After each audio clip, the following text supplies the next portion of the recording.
From Choccolocco Park, we've got the Atlantic Sun Softball Championship Final as the 1 seed North Florida Ospreys and the 2 seed Eastern Kentucky Colonels meet up here at Choccolocco Park, Oxford, Alabama. We've seen some great softball, and we will crown a champion. One of these teams will win the Atlantic Sun Conference for the first time ever, and it should be a great game this afternoon. Chase Robinson here alongside longtime college softball coach Jana McGinnis, and we've seen some really great softball this week. We saw these two teams meet in a semifinal yesterday. Eastern Kentucky fought their way back in for a rematch here with North Florida. We have. Back at Choccolocco Park here in Oxford, Alabama, coming out of the rain delay here. It is a 2-1 lead for Eastern Kentucky as we head to the bottom of the fourth inning. Chase Robinson, Jana McGinnis back here with you as the rain has subsided. They've got some conditioner on the field in certain spots. The field crew working hard in our break to make sure things are ready. In fact, they're going to go add some more out there on second base. But the situation we're in, Grayshaw Rocky reached first base on a walk there to start the bottom of the fourth inning, as that will bring up Hadley Reichert. As you see the field crew there continuing to make sure everything's good and safe and ready for us to finish out this game. How it works here in the ASUN Championship, because North Florida defeated Western Kentucky in the semifinal yesterday.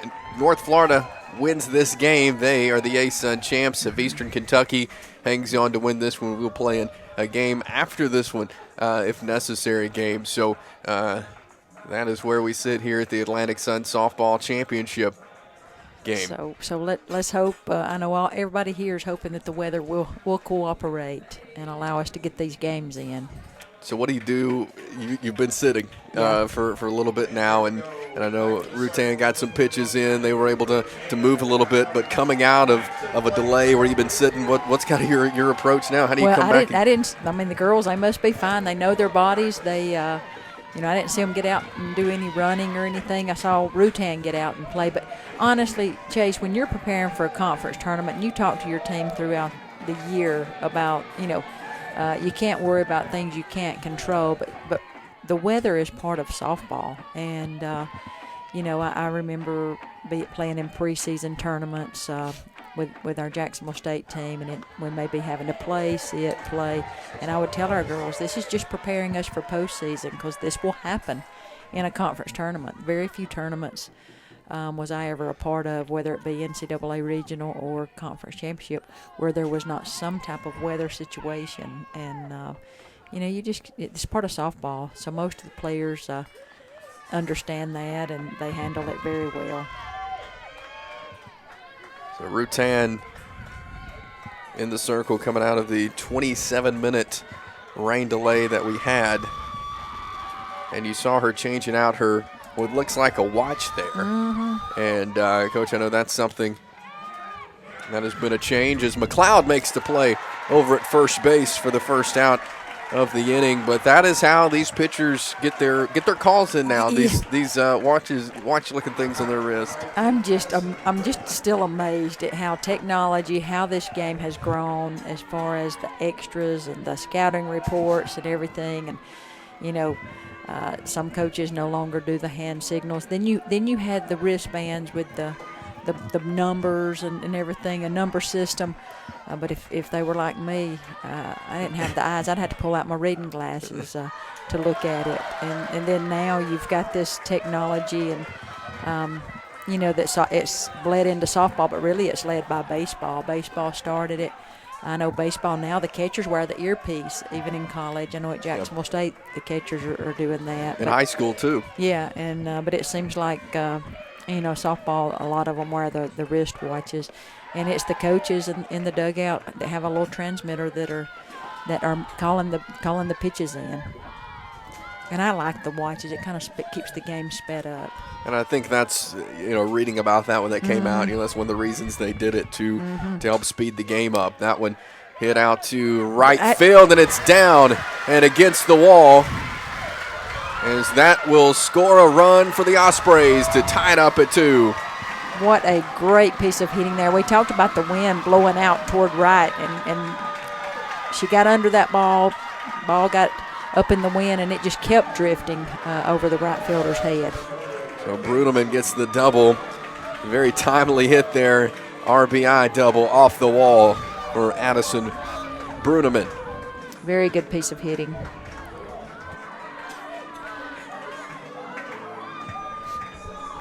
Mackenzie Woods steps in.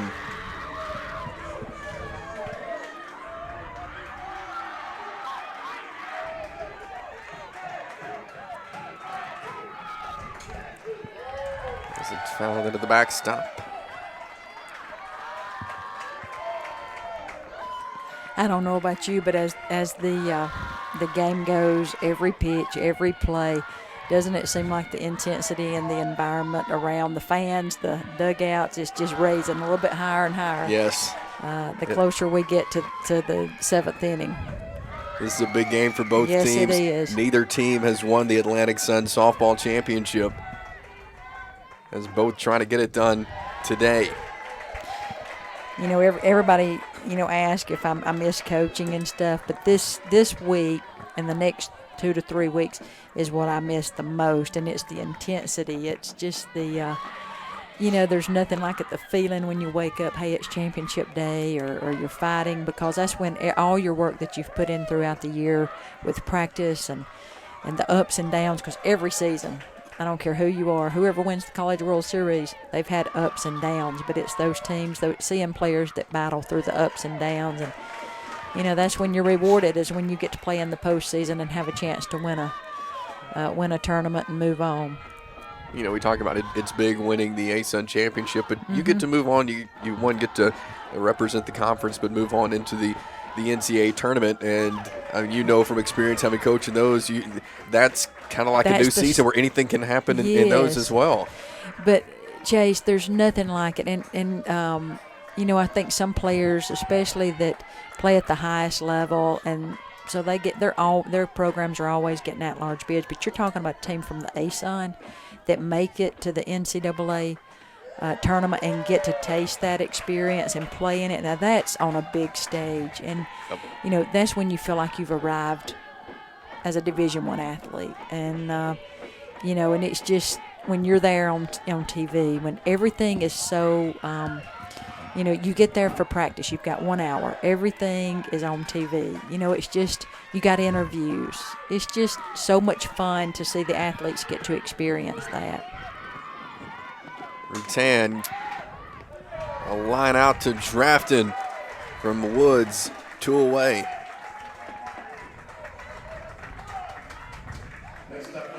That'll bring up Kaylin McCarthy. She grounded out in the 3rd inning to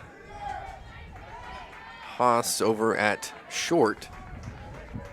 Lefty here at the bottom of the lineup for North Florida. North Florida's known for their offense, and they've got a lineup full of swingers, hitters with power. But McCarthy right here, she's a number 9 batter. The majority of her game is a short game, slap. So if she's able to extend this inning and bring it back to the top of the lineup, that would be huge right here with 2 outs. And again, look back at your two out RBIs. 2 out RBIs, very crucial when it comes to championship play. And again, like you made mention to, just these players not trying to make this happen on their own, just the passing the bat around mentality, especially in a situation like this. Yeah, it's just the small things. If you can get on base, sometimes that's as good as you getting a base hit and just passing the bat and gaining the momentum and making the pitcher just work over and over, keeping the defense out there a long time.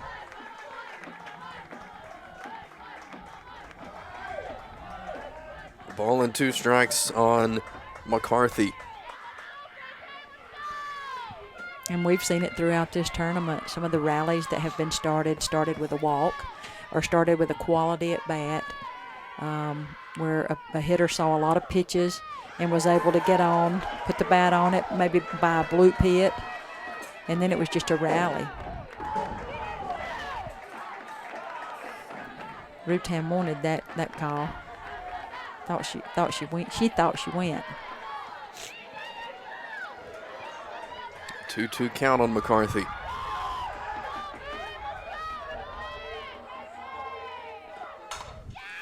And that will get past the infield onto the grass at a base hit for Kaylin McCarthy. A great job. Good piece of hitting.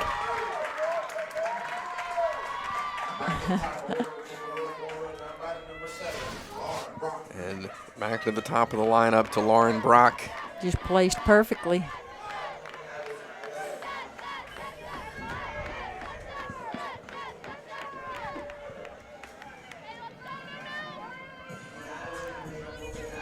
Billups goes out to talk with Rutan.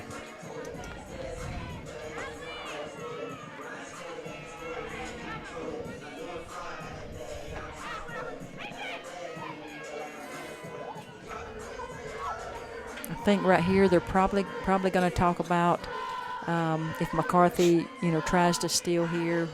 We've seen first and third situations here where most of the team try to get in a pickle and make the defense decide when the runner from third base breaks home.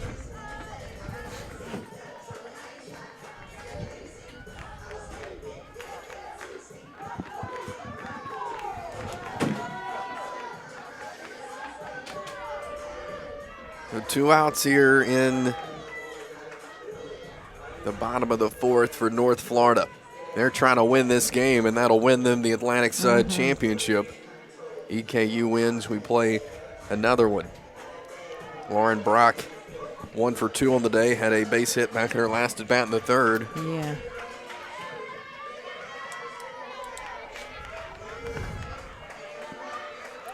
As Brock with 19 RBIs on the season. She's a really good leadoff. She's got a good eye at the plate. Has a lot of quality at bats. Here's that situation where McCarthy's just gonna kind of jog down. I don't blame Eastern Kentucky. I wouldn't even worry about that. I'd just say, all right, Rutan, go get this hitter. You got 2 outs. A hard hit, down the line. And it's right foul. As Coach Jeff Conrad talking with the third base umpire, showing him right where that hit. That was right down the line.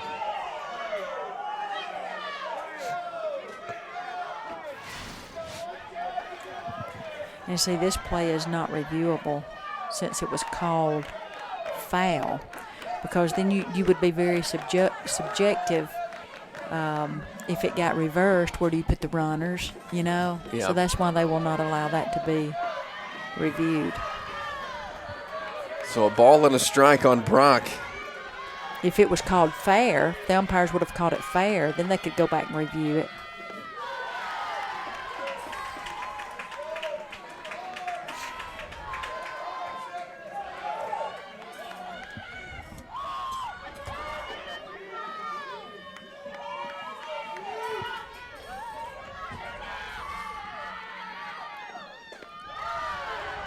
Called strike. 2 balls, 2 strikes on Brock with 2 outs here. Runners in scoring position on second and third. Oh, that was a big call. That's a break for EKU and a tough luck for North Florida. She could be on. And she will be. That was a big jump there by Bruneman or McCarthy on second. Yeah, I thought she was going to get in trouble there, but I think Rutan made the smart decision just to right here. I mean, that swing and bunt there was placed perfectly. No chance to get her. I think Rutan was smart just holding the ball there. So that'll bring, guess who, Allison Benning up with bases loaded. 2 outs here in the bottom of the fourth inning. Here's that battle within the battle. Benning 50 RBIs, 19 home runs on the year as she sends that one foul.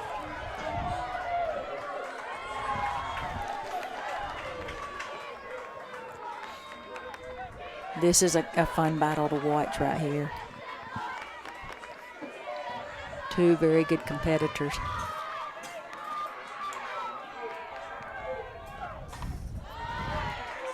She's in a hole 0-2.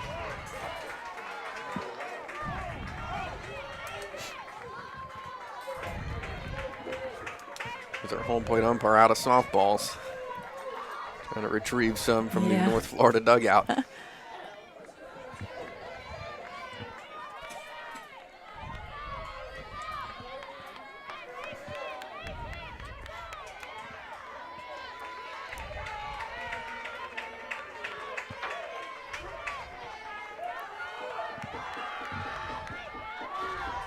How does Rutan come at Benning here with an 0-2? I'd go out, go away. And there's going great job getting Billups getting it off the bounce to keep Bruneman back at third. She thought about coming. Talk about a lucky bounce. Lucky bounce there for Eastern Kentucky.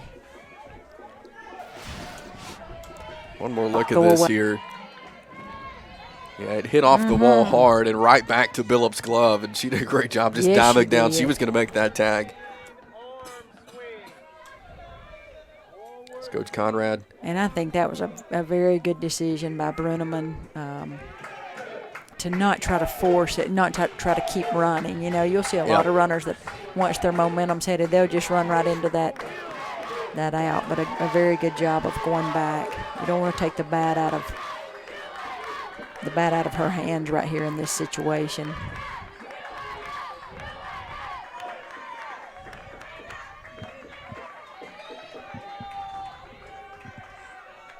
A ball and 2 strikes on Allison Benning.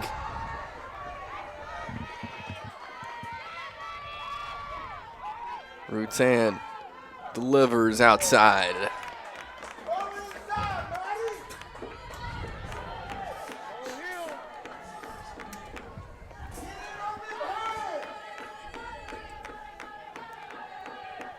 It's a big at bat here for North Florida and their leader, Allison Benning.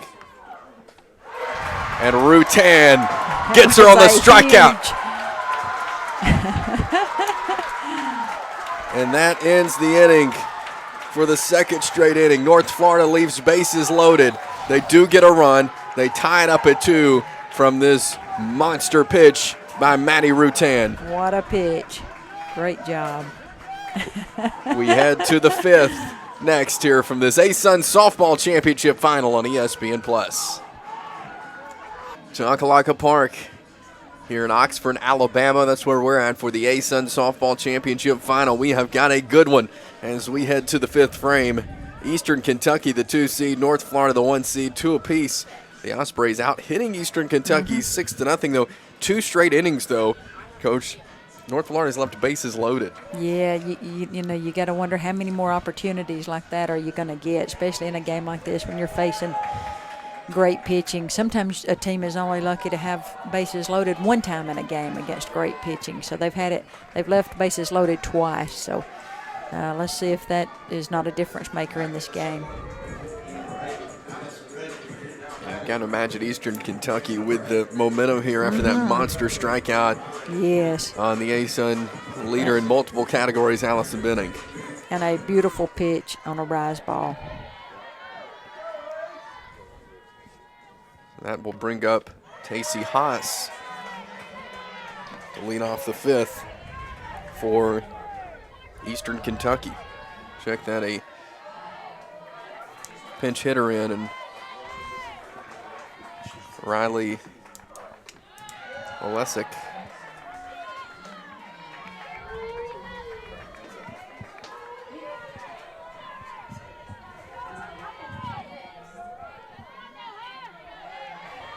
Olesic has only had 32 at-bats this year. She's got 6 RBIs. But there's something in her swing that the coaches see that she could possibly be effective against Benning. She's down to the count 1-2.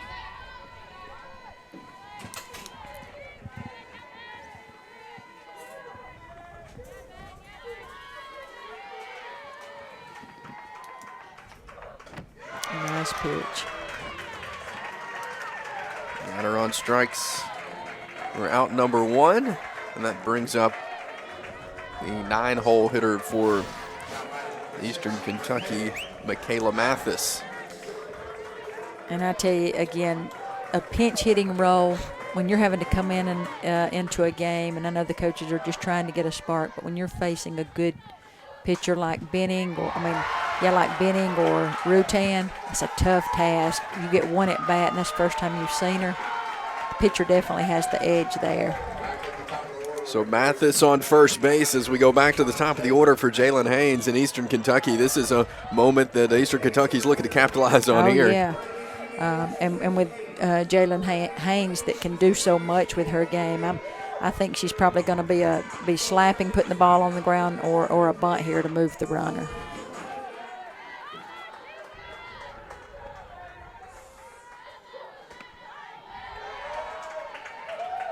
Nice pitch on the outside corner.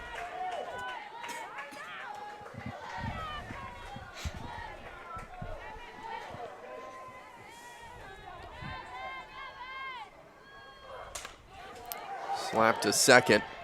The tag on the lead runner. And that is 2 away. You know, one thing that has really impressed me about both the pitchers that we're watching tonight, they do a good job, especially on slappers. They work both sides of the plate. You'll see some pitchers that on a slapper, they just want to stay out, and they're afraid to bust them in. But to me, that down and in pitch, it's a tough pitch for a slapper to hit. This one will be hit foul by Reese Knox.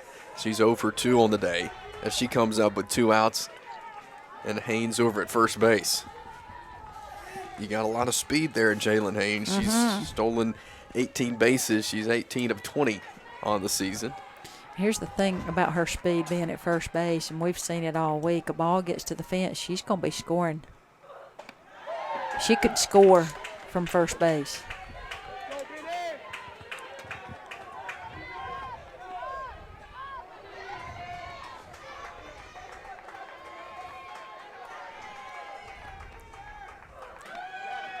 The throw down to second in time to end the inning. Throw.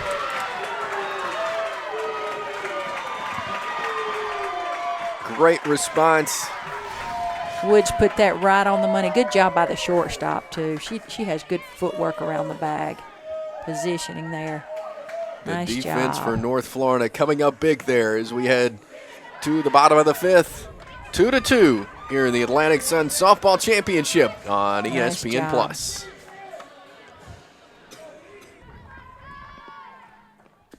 Rutan turns on it in foul territory. Carvaca makes the 3rd out, and the North Florida Ospreys are the 2025 Atlantic Sun Softball Champions. Let the celebration begin as they win the school's first ASUN title.